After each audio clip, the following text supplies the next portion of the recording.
Kita akan memulai sesi yang pertama.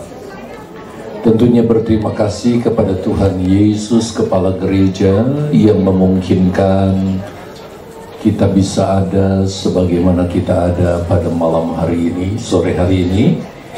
Dan berterima kasih kepada KP Pria, KP Pusat Pria maupun Wanita yang sudah mempercayakan saya ambil bagian dalam seminar pasutri yang diselenggarakan di beberapa event.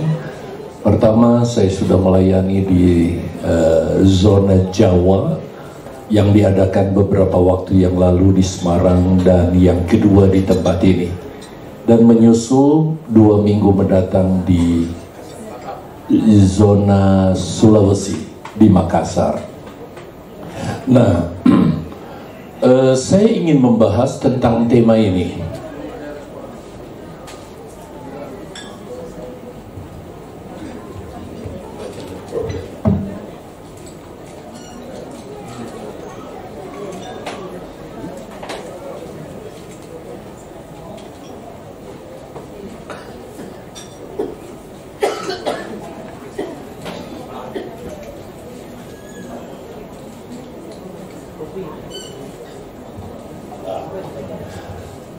Gereja atau jemaat yang setia.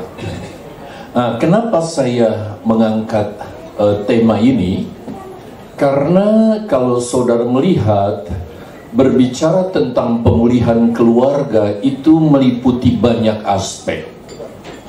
Tetapi aspek pertama yang membuat manusia jatuh dalam dosa dan rencana Allah atas manusia itu untuk sementara gagal dilaksanakan. Tetapi Ayub katakan tidak ada rencana Allah yang gagal, semuanya pasti digenapi. Sehingga rencana Allah atas manusia itu pasti digenapi. Di mana kesetiaan saudara menjadi problema yang menyebabkan manusia kehilangan apa yang Allah rencanakan, yaitu kesetiaan salah satu di antaranya. Sehingga kesetiaan ini harus benar-benar tercipta di dalam setiap umat manusia secara umum. Dan itu tentu harus dimulai dari orang-orang percaya yang saya sebut sebagai gerejanya, yaitu saudara dan saya. Dan kesetiaan itu harus dimulai dari orang pribadi. Itu sebabnya ketika Yesus memulihkan, dia memulihkan tidak langsung secara komunitas, kelompok, tetapi orang pribadi.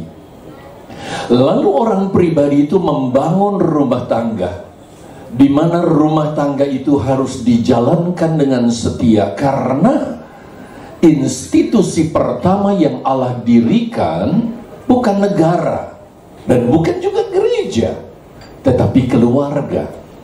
Tapi dalam keluarga ini justru menjadi target iblis untuk kesetiaan itu hilang atau menjadi rusak. Nah, itu sebabnya kita perlu penyadaran dalam hal ini, karena kita melihat nanti gereja yang akan masuk ke dalam rencana Allah, sehingga rencana awal Allah dalam Kejadian 1 ayat 27-28 ini itu digenapi di dalam gerejanya, yaitu gereja yang setia. Dan sekali lagi, kesetiaan itu harus mulai dari dalam diri kita. Nah, saya berharap saudara memperhatikan tayangan dari LCD yang saya sudah persiapkan begitu rupa. Namun makalahnya, handoutnya saudara masih ada di tangan saya. Lewat kesempatan ini saya harus secara jujur terbuka meminta maaf kepada panitia, karena panitia sudah menghubungi kami, saya pada khususnya, tetapi saya karena kesibukannya Saya juga jarang buka HP dan sebagainya, bahkan saya serahkan HP saya kepada istri saya, sehingga saya tidak menanggapi itu sampai kepada hari hanya. Jadi khususnya kepada panitia, khususnya kepada Ibu Dewi yang sudah menghubungi saya mohon maaf dari mimbar ini. Tetapi kiranya ini tidak mengurangi pengertian kita tentang rencana Allah yang akan memulihkan mulai dari diri pribadi, keluarga dalam kesetiaan. Sekali lagi handout ini nanti saya akan tinggal dan bisa diperbanyak. Saya akan sampaikan ini dalam 2 sesi ke depan. Puji Tuhan, Tuhan memberkati. Saya akan beranjak dari ayat pokok yang saya angkat, yaitu Kejadian 1 ayat 27 dan 28. Kalau ada Alkitab di tangan Bapak Ibu Saudara, apapun bentuknya Alkitab itu, Bapak Ibu bisa membukanya, bisa melihatnya bahwa itu betul-betul ada di dalam Alkitab, ya. Saya tetap menyukai Alkitab model begini, saudara, ya. Walaupun kita melihat, saudara, kecanggihan begitu rupa sehingga kita bisa baca Alkitab di mana aja tanpa orang melihat kita dengan mata miring. Wah, orang ini munafik, sok rohani, enggak, ya. Jadi itu satu media yang sangat bagus yang sudah diciptakan, tetapi tetap gunakan ini, saudara. Itu sebaiknya. Kenapa? Karena ini tidak bisa di-adjust lagi. Kelompok-kelompok Kristen tertentu yang melenceng dari kebenaran firman Allah, dia sudah memodifikasi alat-alat yang canggih itu, di mana mereka ubah-ubah ayat-ayat itu sesuai dengan keinginan mereka. Kaum LGBT, mereka merubah begitu rupa sehingga orang nggak sadar membacanya, padahal sudah disesatkan.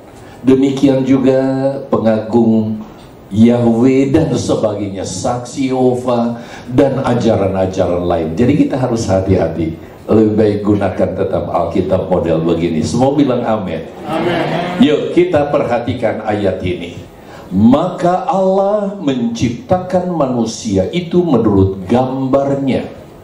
Menurut gambar Allah diciptakannya dia, yaitu manusia, laki-laki dan perempuan diciptakannya mereka. Lihat ayat 28 mengenai tujuan Allah menciptakan manusia. Allah berkata begini, Allah memberkati mereka.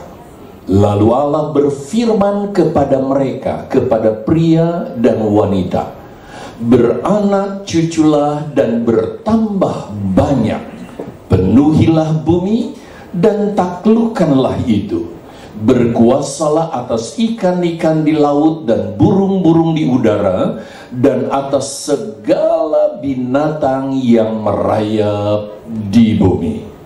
Nah, perhatikan Bapak Ibu Saudara, ayat ini menjelaskan kepada kita tentang tujuan Allah menciptakan manusia. Perhatikan, yang pertama Allah ciptakan manusia, tujuannya tidak lain adalah, saudara bisa lihat di situ, tujuan yang pertama. Tolong diklik. Klik aja. Agar manusia beranak cucu.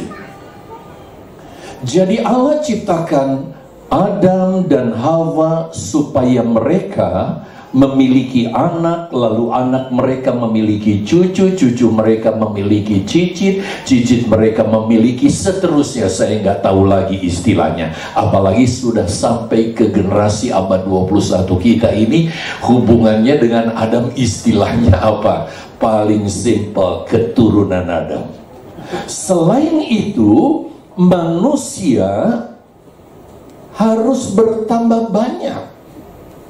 Jadi bukan hanya sampai kepada anak cucu, tetapi seterusnya bertambah banyak dan memenuhi bumi. Bertambah banyak dan memenuhi bumi. Kenapa?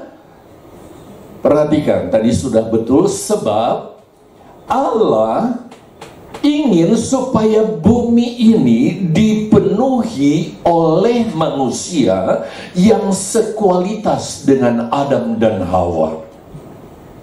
Di mana keadaan Adam dan Hawa menurut kitab Mazmur, saudara, dikatakan a little lower than God, hanya sedikit rendah dibandingkan Allah. Jadi manusia adalah spesies yang sangat istimewa. Itu sebabnya tadi Ketua Umum katakan manusia tidak diciptakan tapi dijadikan, di mana Allah berkreasi begitu rupa. Bahkan yang paling istimewa, nafas hidup Allah dihembuskan ke dalam manusia, sehingga saudara, Allah, pribadi Allah itu diekspresikan di dalam pribadi manusia.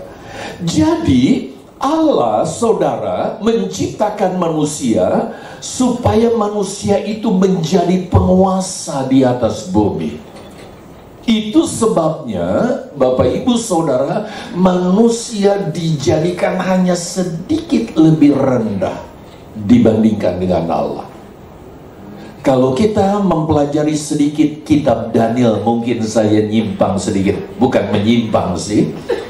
Ketika Daniel menolak untuk makan makanan raja, sebab semua orang-orang pilihan, karena raja sesudah menawan sekian banyak orang dari berbagai bangsa yang dijajahnya, maka dia pilih 120 orang yang paling istimewa, termasuk Daniel di dalamnya. Lalu orang-orang tersebut diharuskan memakan menu raja. Dan menu raja itu sebelum disajikan kepada raja harus dipersembahkan kepada dewa, supaya dewa menikmati makanan ini terlebih dahulu. Lalu saudara, pengaruh dewa itu akan memenuhi, akan mengisi hidup manusia, sehingga manusia itu menjadi manusia setengah dewa. Tapi Daniel menolak, karena dia berpegang kepada prinsip firman Allah. Lalu apa yang jadi? Si penjawat makanan itu katakan, jangan nanti kalau kamu kurus dan kamu nggak cerdas, saya yang akan dihukum mati. Daniel bilang, coba. Dan ketika dicoba dikatakan, Daniel 10 kali lipat jeniusnya dibandingkan dengan yang lain. Nah, saudara yang dikasihi oleh Tuhan, ketika manusia jatuh di dalam dosa, kitab Roma katakan manusia kehilangan kemuliaan Allah. Salah satu di antaranya kemuliaan di sini bukan saja pakaiannya yang hilang. Sebenarnya saya nggak perlu pakai ini, saudara, kalau Daniel nggak jatuh dalam dosa. Pakaian ini kita beli mahal-mahal, sebelum Adam jatuh dalam dosa. Terima kasih buat koreksi. Walaupun kita beli mahal-mahal, sebenarnya prinsipnya sama. Pakaian ini kita kenakan supaya menutupi ketelanjangan kita, bukan keburukan kita. Kalau saya nggak pakai pakaian, saudara yang lari atau saya yang lari? Ya toh. Jadi pakaian yang kita kenakan, berapapun mahalnya, sebenarnya konsepnya untuk menutupi kelemahan kita. Tetapi bukan saja kemuliaan dalam artian pakaian, tetapi juga tadi dijelaskan saudara, karakter Allah hilang di dalam diri kita, dan juga kecerdasan kita.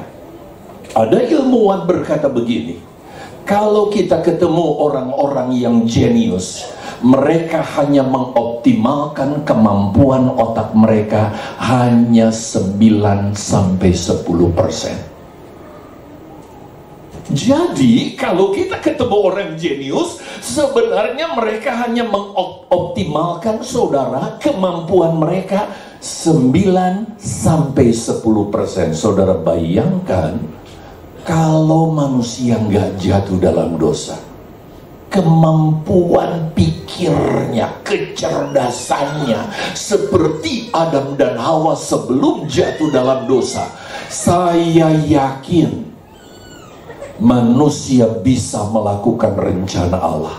Memelihara bumi tidak seperti Jakarta, katanya berapa ribu ton setiap hari sampah plastik, sampah-sampah lainnya. Dan dunia kita sudah tidak lestari lagi karena ada longsor, ada kebakaran hutan, ada segala macam.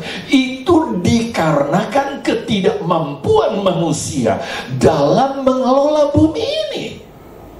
Bayangkan Pak Jokowi sampai marah begitu rupa. Dia ancam kalau sampai ada kebakaran hutan, dia akan pecat pejabat-pejabat tersebut. Karena sangat memalukan ketidakmampuan mengelola bumi. Walaupun toh demikian, ada HP yang super canggih di tangan saudara. Kejeniusan 9-10% saja sudah begitu istimewanya. Nanti dimungkinkan saudara nggak perlu bawa dompet lagi, sebab transaksi sudah jadi cashless. Nggak perlu lagi uang kertas. Saudara sudah mulai ada OVO kan, di dompet saudara, di HP dan berbagai-bagai media lainnya. Bahkan manusia bisa sampai ke bulan begitu rupa dengan kondisi yang sudah kehilangan kemuliaan Allah. Jadi saudara bisa bayangkan rencana Allah semula begitu dahsyat. Dia ingin supaya benar-benar langit dan bumi ini dikuasai oleh manusia dan manusia sebagai penguasanya. Kenapa? Karena Allah tidak pernah merancangkan manusia untuk mati di bumi ini. Bahkan akan punah, sama sekali tidak. Allah ingin supaya manusia menjadi penguasa bumi. Kalau Pendeta Tony bisa mundur kembali ke ayat tadi, ini sebagai catatan saja, sebab ada di dalam catatan di sini saudara, di handout saya, tetapi saya tidak tulis itu di layar LCD. Kalau dikatakan di ayat 28, Allah memberkati Adam dan Hawa, lalu berfirman kepada mereka, beranak cuculah dan bertambah banyak, penuhilah bumi dan taklukkan itu, berkuasalah atas ikan-ikan di laut dan burung-burung di udara dan atas segala binatang yang merayap di bumi. Sebenarnya dari ayat ini saudara, kita melihat bahwa firman Allah sejak awal saudara menentang konsep dari kaum-kaum tertentu yang sekarang sedang marak di akhir zaman, dan herannya manusia memfasilitasi. Kaum apakah itu? LGBT. Bagaimana seorang saudara yang berstatus LGBT bisa menggenapi Kejadian 1 ayat 28 sesuai dengan rencana Allah? Jelas-jelas itu bertentangan, jelas-jelas itu tidak sesuai dengan firman Allah. Itu sebabnya gereja harus tetap teguh. Kita menentang saudara legalitas LGBT. Mungkin kalau ada kaum LGBT di sini, dia sudah begini sama saya, saudara. Kalau ada penggiat Komnas HAM, mungkin saya bisa di jail. Kalau di beberapa negara menurut Pastor Greening, ada hamba-hamba Tuhan yang dipenjara karena datang kepada dia satu orang berkata, saya mau menikah. Oke, kalau kau mau menikah, ambil pasanganmu, bawa ke sini untuk diwawancarai. Lalu dibawalah pasangannya, tetapi kagetlah pastor itu. Kenapa? Karena yang datang bro dengan bro. Lalu dia katakan, oh nggak bisa konsep pernikahan dalam firman Allah, bukan begini. Orang itu, kata Pastor Greening, di jail, dipenjarakan saudara. Jadi jelas-jelas kaum-kaum ini saudara Tidak perlu lagi kita berkomentar panjang. Ini sudah merupakan sikap pemberontakan terhadap Allah. Salah satu bagian dari ketidaksetiaan. Tetapi bukan itu fokus bahasan saya. Dengan maraknya dan dilegalkannya praktek LGBT, sadar atau tidak sadar saudara, sebenarnya kita sedang memasuki penggenapan meterai yang kelima. Kalau kita belajar eskatologi, penganiayaan. Di beberapa tempat saya pernah sampaikan begini. Satu waktu saya berhadapan dengan pendeta R.G. Broadland. Kebetulan beliau pun sekarang lagi ada di sekolah Alkitab di Beji Batu. Kebetulan saya hanya berdua dengan dia. Dia duduk berhadapan dengan saya ketika kami menikmati jamuan makan malam. Lalu saya tanya kepada dia, "Oh, bagaimana masalah legalitas pernikahan sejenis di Amerika?" Itu saya tanya kira-kira beberapa tahun yang lalu. Sesudah saya tanya begitu, dia nggak langsung menjawab. Dia tundukkan kepalanya. Lalu berubahlah warna kepalanya yang sudah pelontos itu, saudara. Nggak ada selai rambut pun. Jadi merah, persis kayak udang digoreng, saudara. Saya jadi kaget. Lalu saya katakan, "Om, maafkan kesalahan saya kalau pertanyaan saya menyinggung." "Oh tidak, Yos." Lalu dia tunjuk 2 jari. Negara bagian kami, dia tinggal di Tacoma, wilayah provinsinya, kalau di sana negara bagiannya adalah Washington State. Dia katakan, "Kami, negara bagian kami, negara bagian kedua yang melegalkan pernikahan sejenis." Oh begitu ya Om. Dan sekarang Yos, seluruh negara bagian yang terdiri 50 negara bagian sampai di wilayah Hawaii sudah melegalkan pernikahan sejenis. Dan tidak sedikit orang diancam karena menentang hal ini. Jadi saya terus dapat pelajaran di situ. Saya mengajar eskatologi, saudara. Selama ini saya berpikir tentang penganiayaan. Mana sih mungkin Amerika, dedengkotnya demokrasi, bisa menganiaya orang yang berbeda agama? Nggak mungkin toh. Tetapi bagaimana penggenapan ini? Saya disitulah dapat pencerahan bahwa penganiayaan itu terdiri dari 3 unsur. Penganiayaan roh, jiwa, dan fisik, jasmani.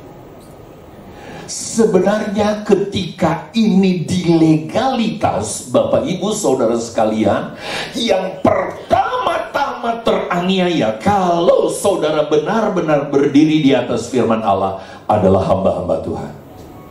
Ketika firman Allah diinjak-injak dan tidak dihargai, kita teraniaya, termasuk pendeta R.G. Broadland. Dia tertunduk sekian detik, saudara, karena dia merasa teraniaya dengan bangsanya yang sudah melecehkan firman Allah.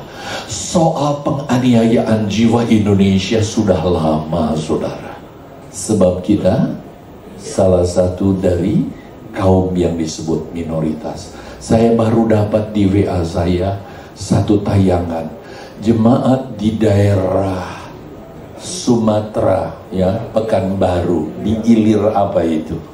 Mereka sedang beribadah, mereka nggak punya tempat karena rumah mereka, gereja mereka, saudara, mungkin mau direnovasi atau lalu mereka di tenda. Mereka si hamba Tuhan ketika menyampaikan firman Allah didatangi oleh orang-orang tertentu. Ibu-ibu berkata, "Tolong Pak, tolong kami beribadah, ini lagi firman Allah." Jadi secara jiwa begitu pengalaman penganiayaan sudah kita rasakan.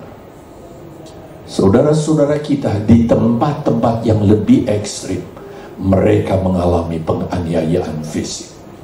Ini sedikit catatan tambahan buat saudara, tetapi saya ingin lanjutkan lebih jauh.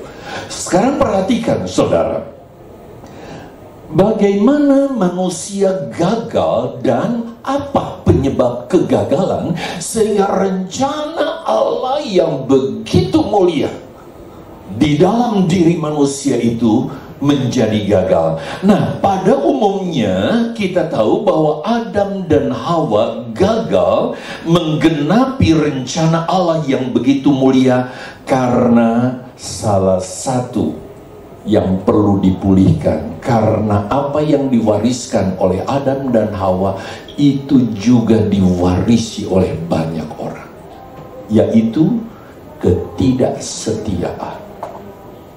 Adam dan Hawa, ternyata saudara, sifat-sifat ketidaksetiaan Adam dan Hawa ini bukan hanya membuat Adam dan Hawa berdosa dan diusir dari Taman Eden, tetapi ketidaksetiaan ini terus berlanjut dari generasi ke generasi sampai sekarang ini.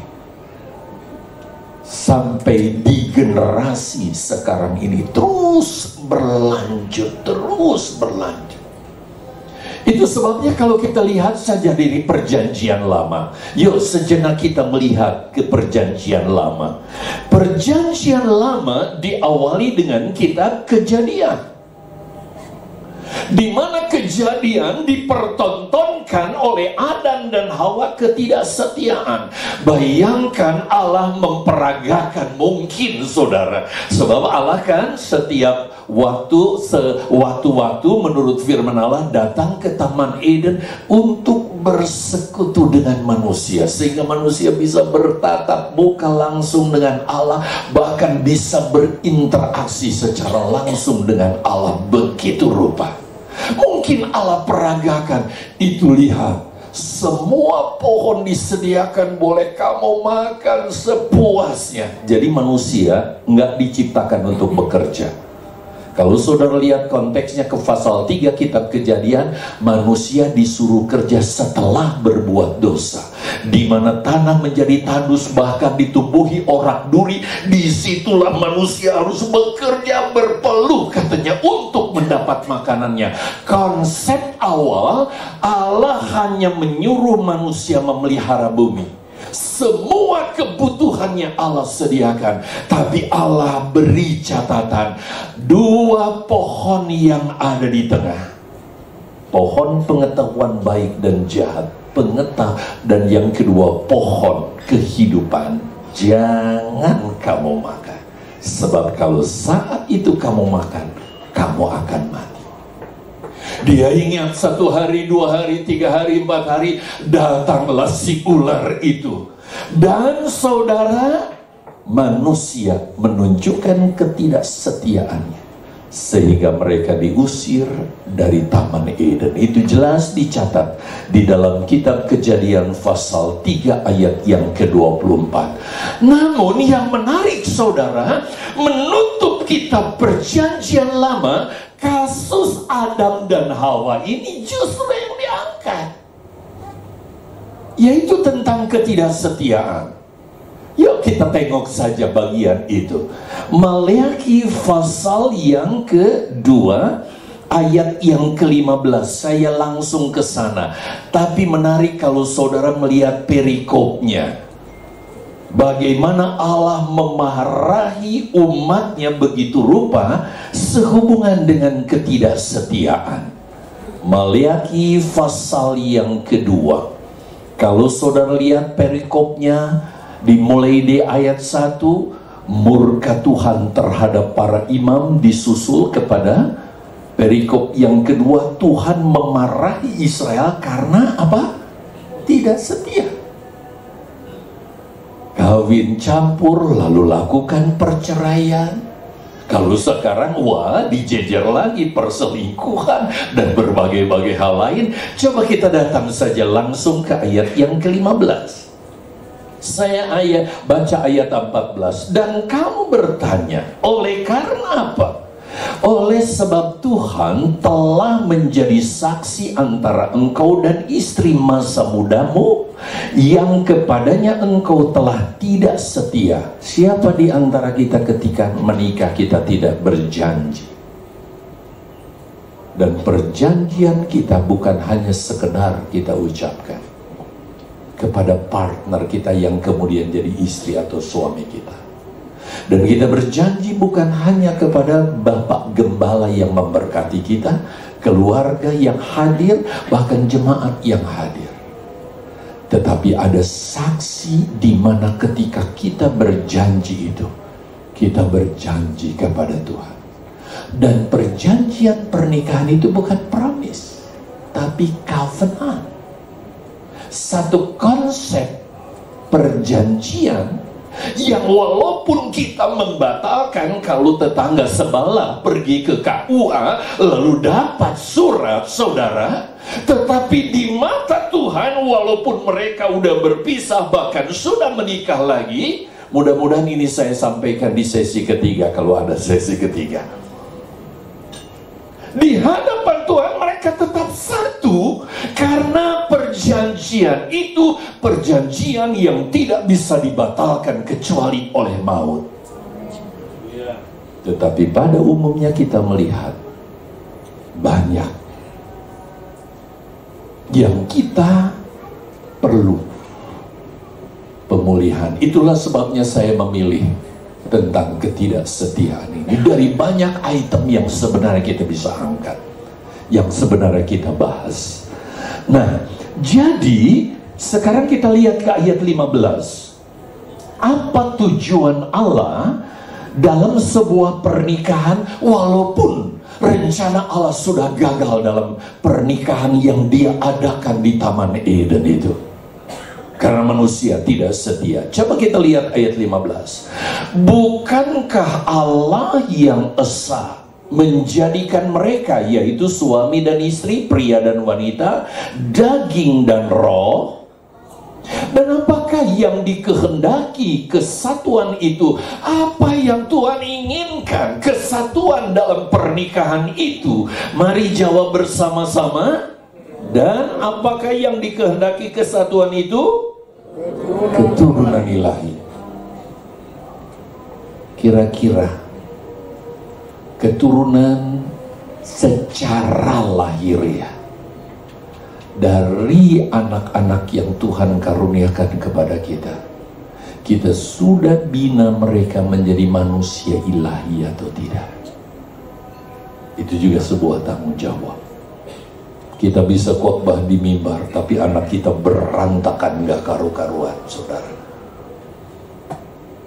Sebuah konsep yang keliru. Sekali lagi ini terjadi karena ketidaksetiaan. Terus dilanjutkan. Dan janganlah orang semua jawab tidak setia terhadap istri dari masa mudanya. Kalau saya peragakan Kejadian, dibahas tentang kesetiaan, ketidaksetiaan. Ternyata kasus ini diangkat di kitab Maleakhi untuk mengakhiri kitab perjanjian lama. Karena Tuhan akan memunculkan satu pribadi yang setia. Kita simpan dulu siapa dia, walaupun saudara sudah tahu. Nah, coba kita lihat kesimpulan dulu, saudara. Dengan mempelajari kitab Kejadian tentang kegagalan Adam dan Hawa, dan mempelajari Maleakhi agar suami istri tetap setia dalam ikatan pernikahan, ikatan rumah tangga, kita bisa simpulkan ada dua hal yang Allah ingin dari kita, khususnya keluarga kita. Yang pertama, lahirnya keturunan ilahi. Artinya setiap keluarga di muka bumi, khususnya keluarga kita, adakah anak-anak kita telah menjadi keturunan ilahi, anak-anak ilahi yang sudah mengalami kelahiran baru, yaitu anak-anak yang sekualitas dengan Yesus. Roma 8 ayat 29, sebab semua yang dipilihnya dari semula, mereka juga ditentukannya dari semula untuk menjadi serupa dengan gambar anaknya, supaya ia anaknya itu menjadi yang sulung di antara banyak saudara.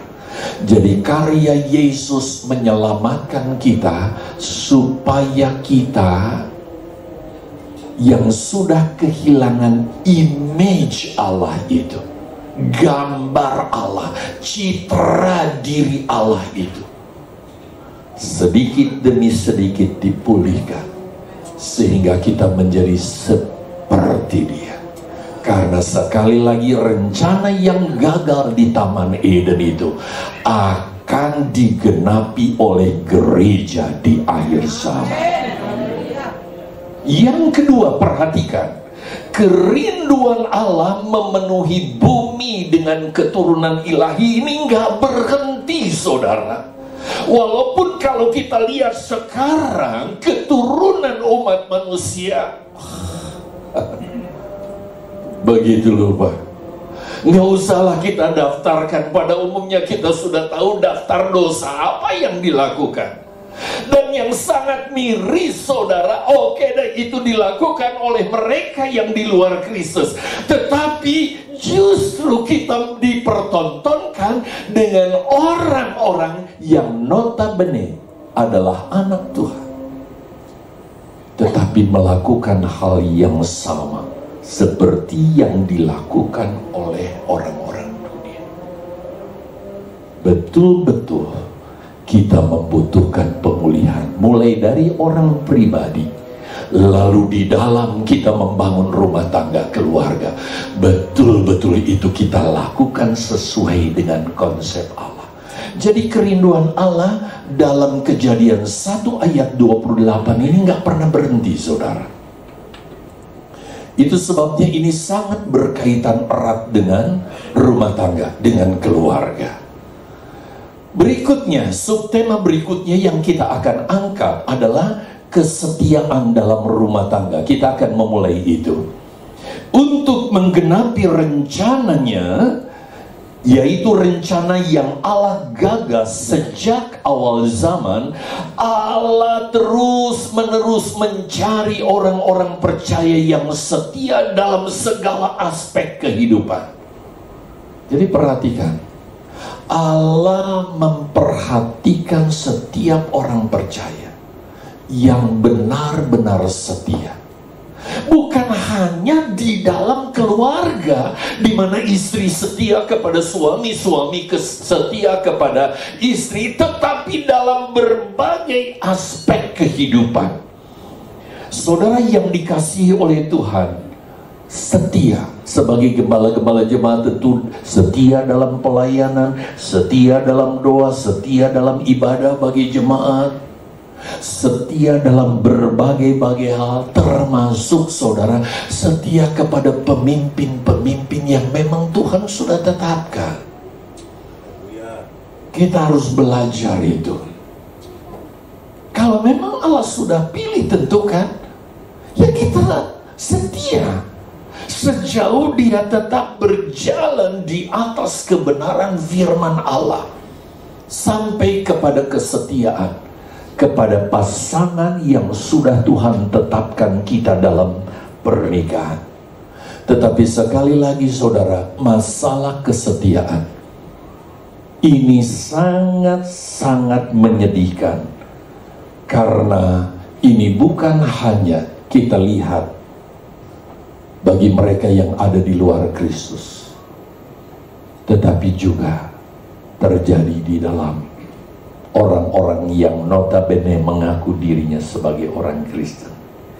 Tidak heran kalau ada quote yang berkata begini: mengungkapkan cinta bukanlah perkara yang sulit. Ingat kita waktu masih remaja, ketika lihat sedikit dekat sama dia, mulai dengan gampang kita mengungkapkan rasa yang ada di hati kita. Sangat gampang. Lalu kemudian saudara, kita dekat dengan dia, lalu menjalin persahabatan, meningkat sampai kepada perjalinan yang istilahnya kita sudah kenal di Indonesia dengan istilah pacaran, bukan? Sampai kemudian sepakat, yuk kamu tak perkenalkan kepada papa mamaku, dibawalah saudara ke rumah. Pak, ini pacarku. Oh, kamu udah pacarnya dan sebagainya. Sampai kemudian berlanjut, punya pekerjaan, dapat gaji, dan bisa hidup mandiri. Mereka sampai kepada pertunangan, dan puncaknya adalah pernikahan. Selagi kita ada dana, punya pekerjaan tetap, membangun rumah tangga. Dan ketika berjanji, saya suka angkat ini saudara, ketika saya melakukan prosesi pemberkatan nikah bagi jemaat dilayani. Kira-kira kalau ada gelas ukur, saya katakan begini, hei kamu mempelai pria, diukurkan cintamu ke gelas itu, kira-kira bagaimana? Meluap? Oh tentu, meluap. Waduh, sebab cintanya begitu luar biasa, menggebu-gebu. Bukan lagi full 100%, bahkan ribuan persen. Saya tanya juga kepada wanita, bagaimana? Oh tentu, katanya. Tetapi apakah kita bisa pertahankan itu dengan cinta yang sama ketika kita ada di altar Tuhan, setelah tahun demi tahun kita jalani hidup nikah itu? Dan kalau kita jujur, mereka tetap satu rumah, mereka tetap satu tempat tidur, mereka tidur bersama, tetapi cinta sudah tidak ada lagi di hati mereka. Cinta itu sudah tidak ada lagi. Saudara yang dikasihi oleh Tuhan, tidak berlebih-lebihan kalau penulis Amsal mengatakan begini, enaknya kita baca bersama.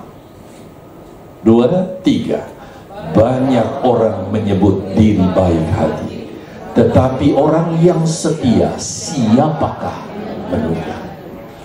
Kalau pertanyaan ini secara orang pribadi, Yesus mendatangi kita, termasuk mendatangi Yosminanda, saya tidak akan bisa menjawabnya. Banyak orang berkata, oh saya hebat, saya keren, saya luar biasa, saya baik hati. Bahkan orang menilai itu. Tetapi siapa orang yang mendapatkan, menemukan orang yang setia? Dari zaman Salomo, saudara, ini dipertanyakan.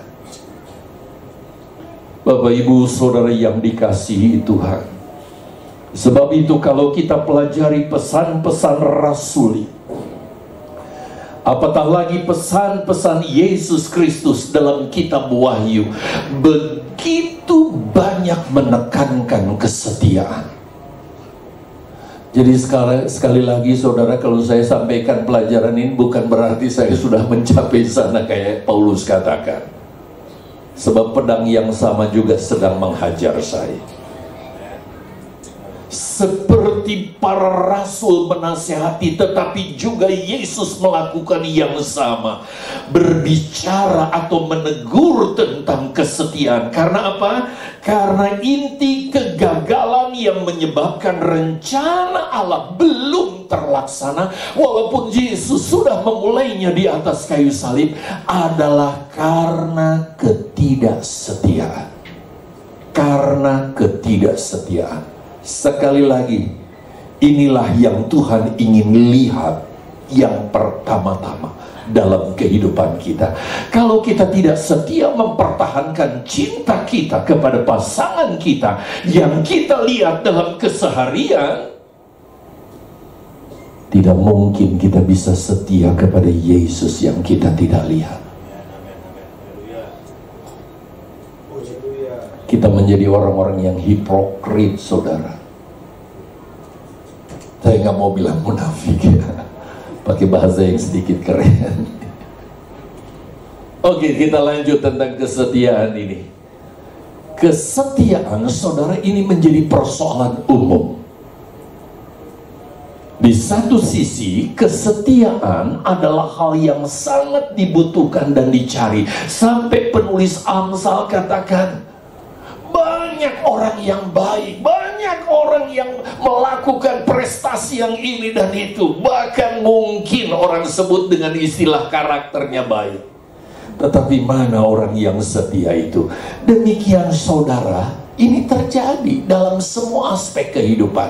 Saya mulai dari kalangan jemaat, ya. Oke. Dalam jemaat langsung saja bisa ditayangkan. Namun demikian aku mencela engkau karena engkau telah meninggalkan kasihmu. Jadi tidak setia mempertahankan kasih. Artinya yang semula. Sebab itu ingatlah betapa dalamnya engkau telah jatuh. Bertobatlah dan lakukan lagi apa yang semua engkau lakukan. Dan seterusnya. Tahan dulu sedikit ayat ini. Kita tahu saudara, bagaimana tentang riwayat perjalanan kekristenan jemaat di Efesus. Mereka memulai dengan kekristenan yang benar-benar menyedihkan. Karena mereka mengaku percaya kepada Yesus, tapi ketika ditanya nggak tahu tentang baptisan Roh Kudus. Lalu ditanya juga kepada mereka, kamu dibaptis dengan baptisan apa? Baptisan Yohanes. Baptisan Yohanes bukan baptisan pengakuan Yesus adalah Tuhan, yang menyebabkan mereka datang kepada pertobatan dan lahir baru. Tapi hanya pertobatan dalam artian berhenti berbuat dosa. Tapi mereka harus beriman kepada siapa? Sebab konsep keselamatan ditulis dalam Roma pasal 10 ayat 9 dan 10.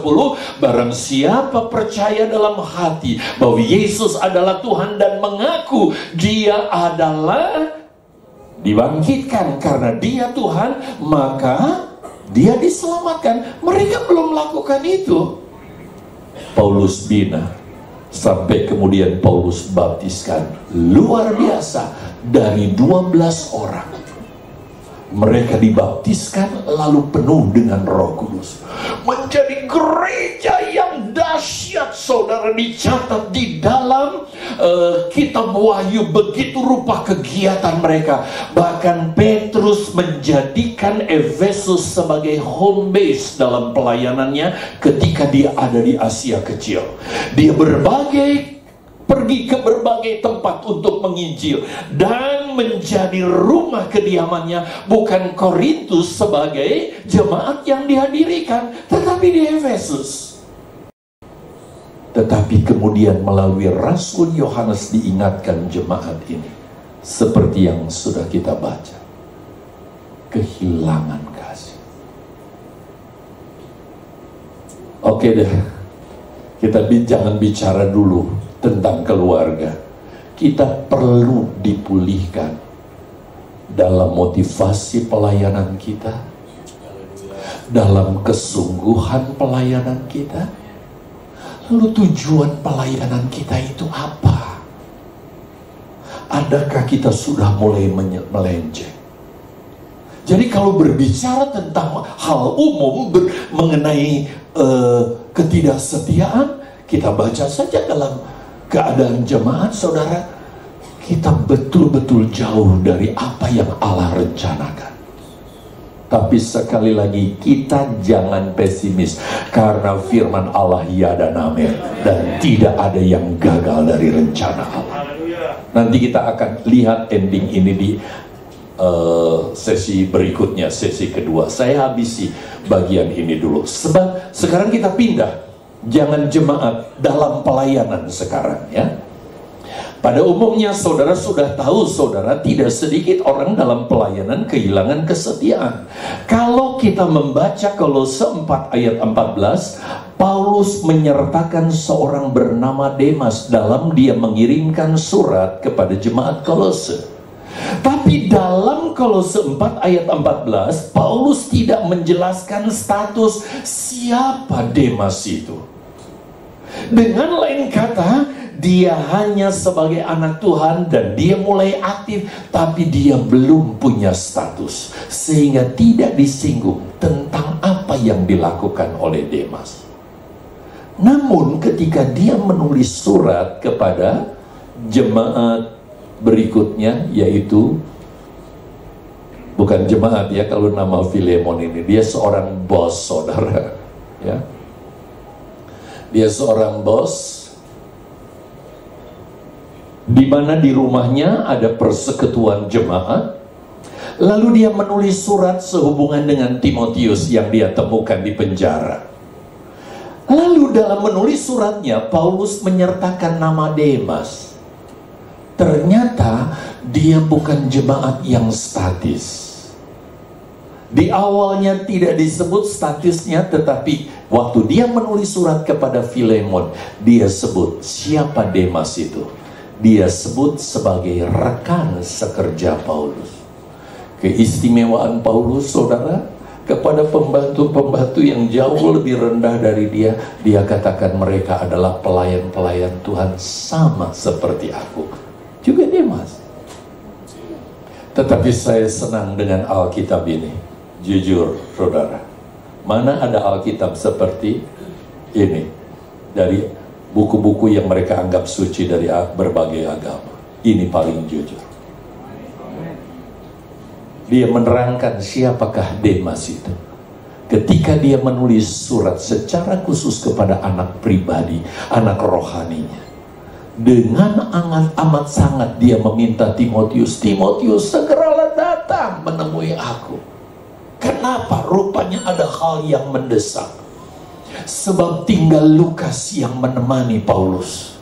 Alasannya kenapa? Karena Demas tinggalkan Paulus karena cinta dunia.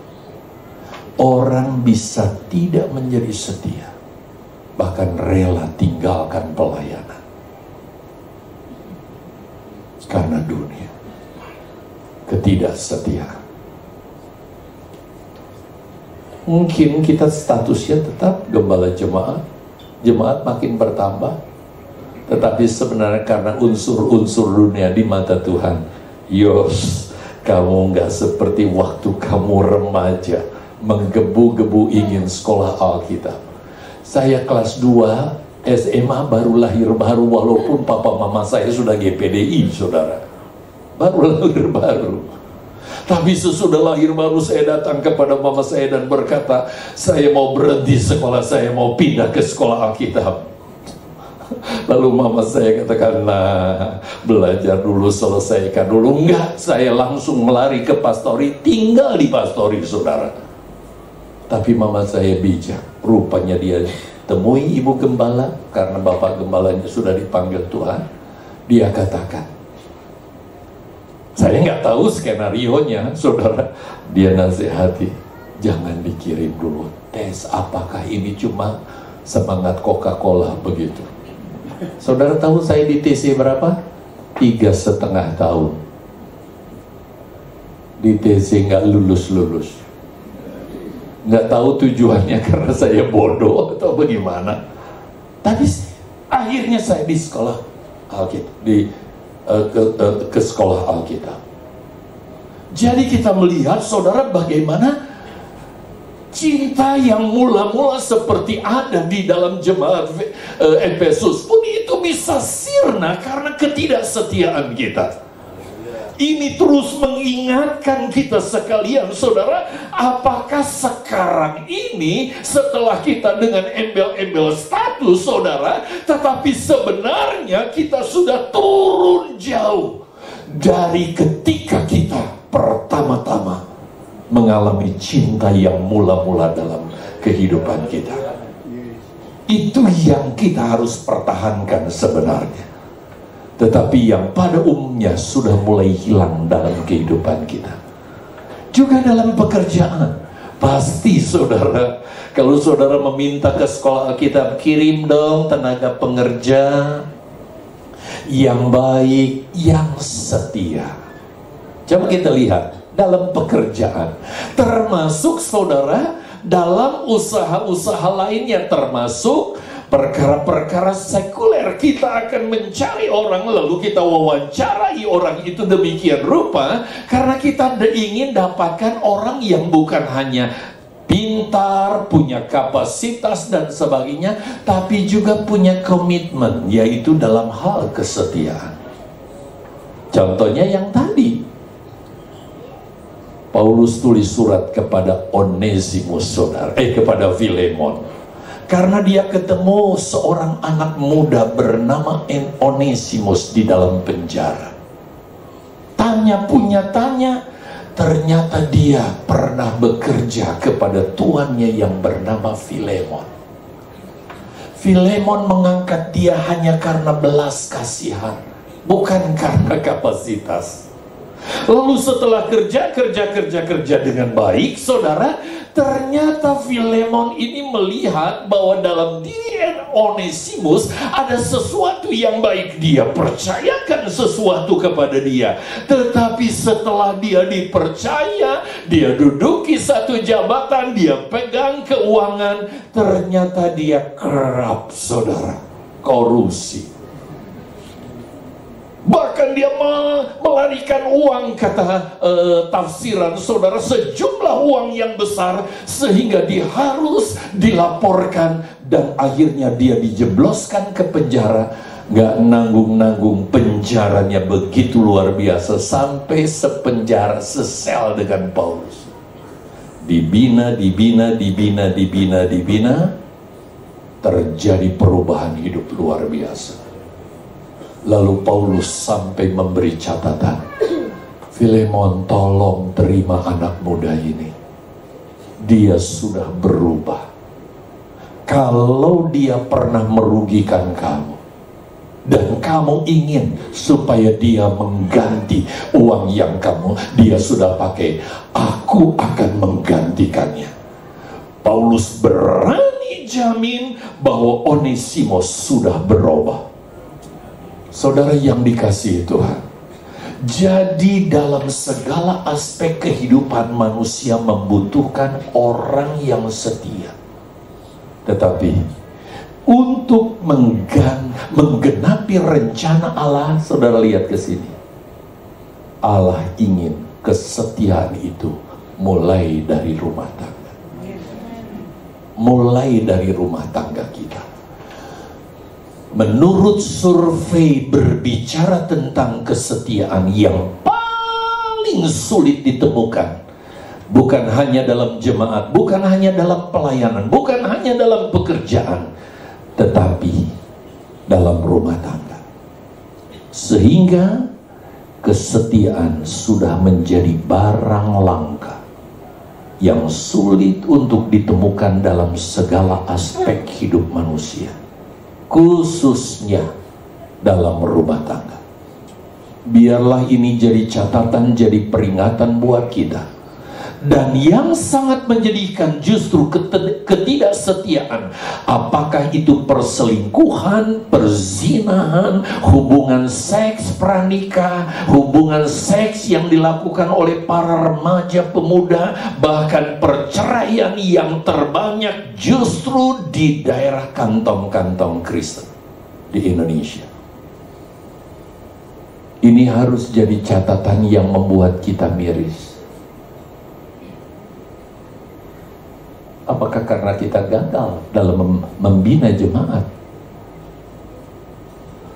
Indonesia loh saudara. Saya nggak usah sebutlah daerahnya. Bayangkan sampai mereka melakukan hubungan seks bukan lagi di tempat tertutup. Ada seorang hamba Tuhan, dia sedang menyelam, saudara, di pantai dekat kota Manado begitu. Dia dari ujung itu dia mau ke, kalau saya sebut tempatnya pasti saudara tahu nama Tuhan itu Bode. Dia senang bajubi katanya ya begitu saudara. Satu waktu ketika dia naik ke atas, dia lihat pergopas di muka dia saudara. Dua remaja jam 2 pagi sedang berhubungan seks. Nggak heran. Justru menurut survei di tempat-tempat yang disebut kantong Kristen, tentang kesetiaan itu. Apakah rencana Allah dalam hal ini gagal? Sebab kita berbicara tentang pernikahan gereja, seringkali orang nggak bisa ya, nggak mudeng, lalu berpikir, ini cuma hal rohani. Oh enggak, saudara, sama sekali enggak. Itu rencana awal dari Allah, dan kalau Allah merencanakan, lalu gagal terus Allah biarkan, itu bukan Allah namanya. Dia merencanakan, dan rencananya akan digenapi sempurna. Coba lihat, kalau Adam dan Hawa gagal dan tidak melihat kualitas kesetiaannya dalam gereja seperti sekarang ini, saudara, apakah rencana itu Tuhan itu berarti gagal? Sama sekali tidak. Yuk kita baca lagi bersama-sama Ayub 42 ayat 2, 3. Aku tahu bahwa engkau sanggup melakukan segala sesuatu, dan tidak ada rencanamu yang gagal. Jadi walaupun saudara ini dalam perspektif lain ayatnya kan tentang kehidupan Ayub, tetapi secara eksplisit saudara ayat ini menjelaskan kepada kita bahwa rencana Allah menciptakan manusia supaya manusia memenuhi bumi dengan kualitas kerohanian seperti Adam dan Hawa. Lalu itu gagal. Bahkan Yesus sudah memulainya di kayu salib. Apakah itu akan gagal terus? Ayub katakan tidak akan gagal, akan digenapi hal itu. Apa yang Allah rencanakan dalam Kejadian 1 ayat 27-28 tidak akan mungkin gagal. Sebaliknya kita yakin, kalau kita hidup sampai Yesus datang, kita masuk dalam bagian rencana Allah yang mulia itu. Dengan catatan, kita harus masuk dalam bagian gereja yang sempurna, mempelai wanita Kristus. Nah, perlu saudara ketahui bahwa rencana Allah telah direalisasi oleh dirinya sendiri, yaitu di mana Allah menjadi manusia dalam pribadi Yesus. Dia menjadi manusia, dan Paulus menjelaskan kepada kita bahwa Yesus yang diutus menyelamatkan manusia dari dosa, termasuk menyelamatkan saudara dan saya, adalah Yesus, pribadi Yesus yang bergelar pribadi yang setia. Itu sebabnya kita akan mengerti ini kalau kita mengerti saudara konsep Allah ini. Itu sebabnya saya ingin membagikan hal ini kepada saudara. Ada ayat di Tesalonika mengatakan dia tetap setia walaupun kita tidak setia. Bukan berarti kalau begitu kita nggak setia aja, toh dia tetap setia. Bukan, maksudnya dia mencari orang yang berkualitas seperti dia nanti, yang setia. Karena dia setia dengan rencananya yang akan direalisir itu. Saya berharap ini membuat kita mengerti konsep Alkitab dari Kejadian sampai Kitab Wahyu, walaupun saya hanya mengambil dari aspek kesetiaan ini, ya. Ini bisa menjadi hal yang sangat menarik buat kita sekalian kalau kita mengerti hal ini. Dalam Timotius 2 ayat yang ke 2 Timotius 2 ayat 13, Paulus berkata kepada bahwa kesetiaan Yesus adalah kesetiaan yang tidak tergoyahkan oleh apapun, termasuk oleh kesetiaan kita. Yuk kita lihat perbandingan ini sekarang saudara, untuk mengakhiri sesi ini. Belum ada lambaian tangan buat saya, masih ada waktu. Berapa menit lagi? Oke, untuk sesi pertama ini. Yuk kita lihat saudara. Tadi disinggung, saya lupa siapa tadi yang menyinggung bahwa Yesus bergelar Adam yang kedua. Itu keliru saudara. Kalau ada Adam yang kedua, pasti ada Adam yang ketiga. Yesus bergelar Adam yang terakhir. Masih ayat ini. Sebab itu selain Yesus bergelar yang setia, Yesus juga bergelar Adam yang akhir. Jangan keliru, salah cumo gitu ya istilahnya saudara ya. Yuk kita baca ayat ini, 1 Korintus 15 ayat 45, 2, 3. Seperti ada tertulis, manusia pertama Adam menjadi makhluk yang hidup, tetapi Adam yang akhir menjadi roh yang menghidupkan. Saudara perhatikan, kita hidup karena Adam, bukan? Loh, saudara akan berkata, oh saya hidup karena Tuhan. Oke. Tetapi kita lahir di dunia ini, saudara, karena keturunan Adam. Dan ketika kita lahir, saudara, siapapun kita, anak pendeta sekalipun, anak-anak saya adalah anak pendeta.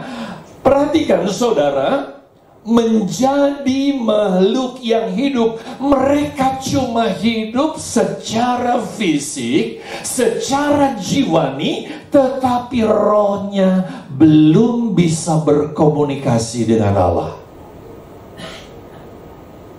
Gak ada anak pendeta lahir, sudah lahir baru. Enggak. Saya lahir ke bumi, papa mama udah Pantekosta, udah GPDI saudara. Sampai papa saya berkata, kalau toh diiris katanya nadinya keluarnya darahnya GPDI saudara.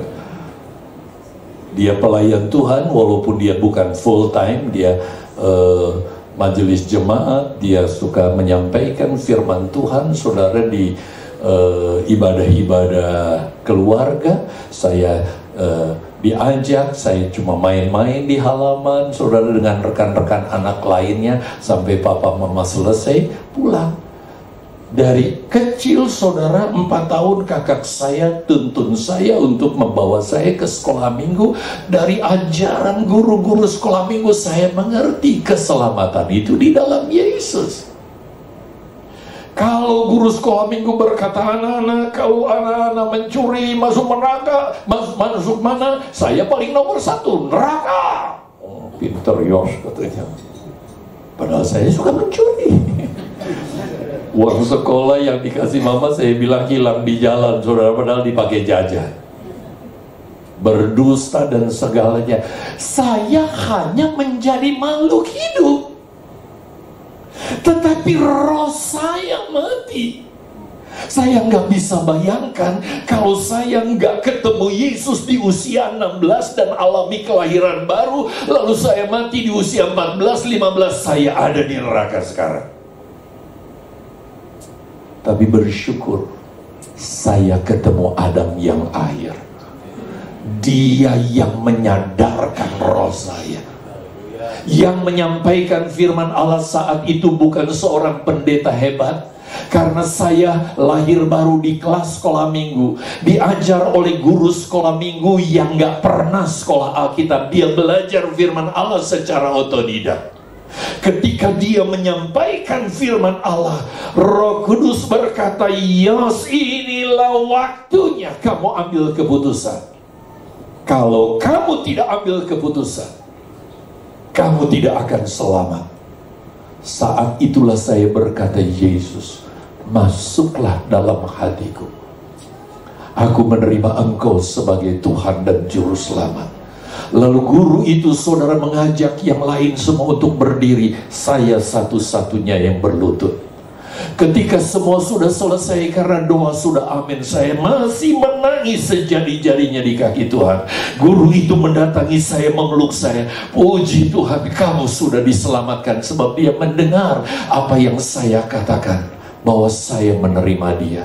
Dan saat itulah Adam yang akhir itu menjadi roh yang menghidupkan. Jadi kasusnya, saudara, manusia setelah bersekutu dengan Adam hanya menjadi manusia hidup, tapi hidup di dalam dosa. Kita bersyukur Adam yang terakhir dihadirkan oleh Allah. Dan Adam yang terakhir itulah lewat kematiannya dia menghentikan arus dosa itu. Sehingga orang yang percaya kepada Adam yang terakhir, maka dosa kita diakhiri di dalam Adam yang terakhir. Dan kematian Yesus itu, dia berlaku efektif sampai generasi sekarang pun. Kalau ada orang yang terima Yesus, saudara, tanggal berapa sekarang? Bulan September, tanggal sekian. September ya? Agustus. Agustus. Saya pikir udah gajian. Udah buka kotak perpuluhan. Tanggal 27 Agustus terima Yesus, maka karya Yesus mengakhiri dosa itu tetap berlaku atas orang itu. Ini maksud ayat ini. Itu sebabnya dia gelar yang sebagai Adam yang akhir. Kenapa? Karena dia punya rancangan. Setelah manusia ketemu dengan Yesus dan dosanya diakhiri, dia ingin membangun manusia sesuai dengan rencana yang gagal dilakukan oleh Adam dan Hawa. Sedikit lagi saudara, mengakhiri sesi ini, kita lihat sekarang perbandingan ini. Adam yang pertama, saudara, satu-satu aja, dia mewariskan dosa seperti yang saya sudah jelaskan kepada saudara. Sehingga manusia, saudara, ketika lahir dia sudah berdosa. Rohnya ada, tetapi tidak lagi bisa berkomunikasi dengan Allah. Tetapi Adam yang akhir, dia mengakhiri dosa. Kita harus bersyukur, berterima kasih, karena ada peristiwa ini. Dia mau datang untuk mengakhiri dosa kita. Dari Adam yang pertama lahirlah Hawa. Keluar dari mana? Tulang rusuk. Dilukai lambung, diambil tulang rusuknya. Dari rusuk itu dibangun daging, saudara. Jadilah istri Hawa. Kita lihat saudara, dari Adam yang akhir, ketika dia mati di kayu salib, rusuknya ditikam, lahirlah orang-orang percaya. Siapapun sebenarnya orang percaya, dia punya potensi untuk masuk kepada rencana Allah. Tetapi saudara, perhatikan di sini, kita yang hidup di akhir zaman, kita adalah keturunan yang sangat istimewa. Kenapa? Sebab saudara, perjalanan gereja dari generasi ke generasi, dari tahun ke tahun silih berganti. Yang mati sudah jelas saudara, mereka tidak akan masuk dalam bagian gereja yang sempurna, tidak akan masuk dalam bagian dari mempelai Kristus. Itu sebabnya ada gereja yang kebablasan. Maaf ya, saya harap nggak ada di sini. Saya dengar sendiri saudara, di liang lahat peti sudah diturunkan, maka si pendeta ini yang setiap minggu khotbahnya tentang mempelai Kristus, dia berkata begini, kami bersyukur karena mempelaimu engkau sudah panggil ya Tuhan. Jadi yang mati dianggap mempelai Kristus. Mempelai Kristus itu adalah nanti yang akan menyongsong Tuhan, yang nanti akan bersama-sama dengan Tuhan. Jadi dari generasi ke generasi saudara, perjalanan gereja untuk terciptanya gereja sempurna yang menjadi istri dari Adam yang terakhir, itu baru terbentuk nanti. Setelah kata Kisah Rasul 3 ayat 21, segala sesuatu disempurnakan. Jadi kita punya potensi ke situ. Cuma permasalahannya, apakah kita ada di dalam bagian dari nilai-nilai yang Tuhan cari itu? Kalau tidak, kita tidak akan termasuk di dalamnya. Berikut, Adam dan Hawa melahirkan manusia lahiriah jasmani. Tetapi dari Adam yang terakhir, lahir keturunan ilahi, manusia rohani. Saya beri tanda petik di sini. Tidak berarti manusia rohani setelah kita lahir baru kita sudah menjadi manusia sempurna. Manusia rohani dalam artian alami kelahiran baru. Kita harus pertahankan itu, jangan sampai alami degradasi.